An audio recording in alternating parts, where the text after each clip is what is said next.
ఇక్కడ ఆటో డ్రైవర్లు ఉన్నారు, మీరు ఇబ్బంది పడుతున్నారు. మీ ఇబ్బంది మేము అర్థం చేసుకున్నాం. తప్పకుండా ఆటో డ్రైవర్లను ఆదుకోవడానికి ప్యాకేజీ ఇస్తామని మీ అందరికీ హామీ ఇస్తున్నా. ఆటో డ్రైవర్లందరికీ 15,000 రూపాయలు ఆర్థిక సహాయం చేస్తామని అనౌన్స్ చేస్తున్నాను.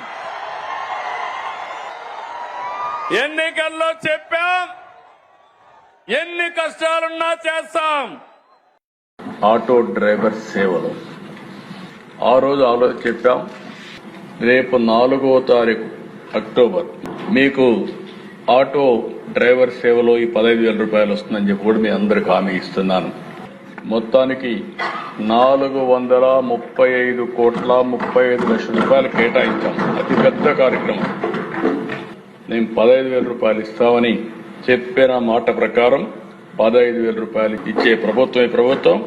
అదే మరి 4 అక్టోబర్ తారీఖున కూటమి నాయకులు అందరం కలిసి ఈ కార్యక్రమాన్ని ఇనాగరేట్ చేస్తామని చెప్పి కూడా మీ ద్వారా రాష్ట్ర ప్రజలందరికీ తెలియజేస్తున్నా, ఆటో డ్రైవర్స్ అందరికీ తెలియజేస్తున్నా.